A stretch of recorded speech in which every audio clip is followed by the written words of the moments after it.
Bonjour à toutes et tous. Dans cette vidéo, je vais corriger l'activité 1 de votre feuille sur les équations produits nuls.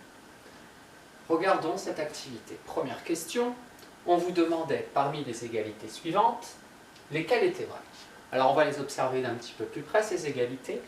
À chaque fois, il s'agit ici d'une multiplication, c'est-à-dire d'un produit, puisque je vous rappelle qu'un produit, c'est le résultat d'une multiplication.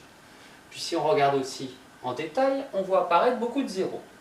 Que ça soit 0 en résultat sur le produit, ou que un des deux facteurs, je vous rappelle que les facteurs ce sont les éléments d'une multiplication, à chaque fois, ou presque, du moins sur les 4 premiers, on a 0 comme facteur. Regardons maintenant en détail lesquels sont vrais. La première, 5 fois 0 égale 5, sûrement pas. La deuxième, 5 fois 0 égale 0, là, ok, pas de problème. La troisième, 5 fois moins 5 égale 0, 5 fois 5 ça fait 25, 5 fois moins 5 ça fera moins 25, donc celle-ci est fausse aussi. 0 fois 5 égale 0, ouais, ça me va. 0 fois 0 égale 0, bah oui, encore heureux. Et enfin la dernière, 5 fois moins 1 cinquième égale 0, sûrement pas, parce que si vous faites 5 fois 1 sur 5, ça donne 5 sur 5, c'est égal à 1, donc celle-ci est fausse aussi. Voilà pour la première question. La deuxième question qu'on vous posait, c'était quand est-ce que ce produit est égal à 0? Alors déjà, on a bien affaire à un produit de deux facteurs, ici, le premier facteur 5, le deuxième facteur x moins 2. Alors beaucoup d'entre vous, j'ai vu, ont développé cette expression avant de la résoudre. Alors déjà, première chose, pour résoudre ça, il nous faudrait une équation. On nous demande quand est-ce que ce produit est nul. Autrement dit, quand est-ce que ce produit est égal à 0. Donc je disais, certains d'entre vous ont développé. Allons-y, faisons-le. On a donc 5 fois x, entre les deux, 1 moins, et 5 fois 2. Égale 0. 5 fois x, ça donne 5x. 5 fois 2, 10. On a donc 5x moins 10 égale à 0. Puis 5x égale, le moins 10 passe de l'autre côté du signe égal, devient donc plus 10.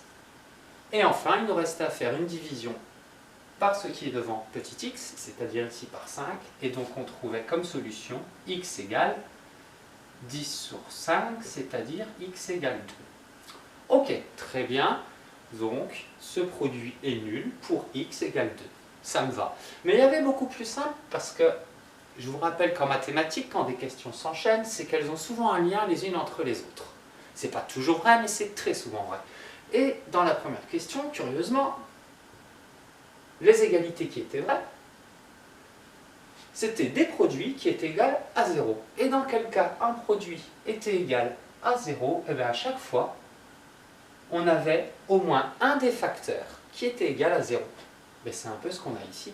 On a un produit de deux facteurs qui est égal à 0. Si on suit la même logique, ça veut donc dire qu'un des deux facteurs, au moins, est égal à 0. Le premier facteur, 5, il n'est pas égal à 0. Par contre, le deuxième, x moins 2, il est peut-être égal à 0. Et donc on pouvait se contenter, plutôt que de développer et de résoudre l'équation de manière classique, on pouvait juste se dire que ce produit est égal à 0 si x moins 2 est égal à 0. Et c'est quand même beaucoup plus rapide à résoudre, puisque ici, il suffisait de passer le moins 2 de l'autre côté, et on avait donc x égale 2. On trouvait la même solution, mais de manière beaucoup plus rapide.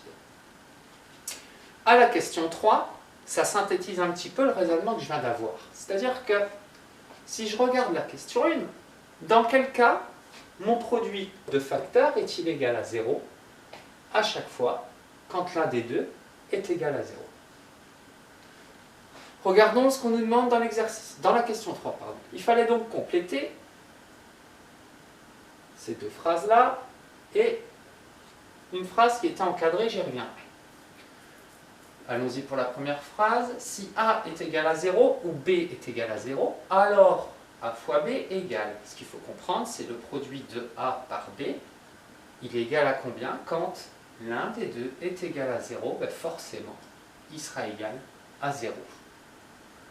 Autrement dit, un produit est égal à 0 si un des deux facteurs est égal à 0. La deuxième partie de la phrase, c'est la même, mais dans l'autre sens.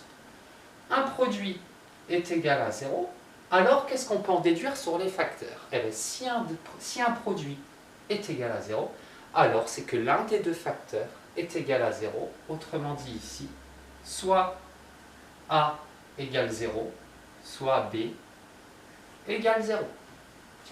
Et on en arrive à une phrase qui synthétise ces trois premières questions. Dire qu'un produit, résultat d'une multiplication, de facteurs est nul, c'est-à-dire égal à 0, revient à dire qu'au moins un des facteurs est nul, est égal à 0. Voilà pour la correction de cette première activité.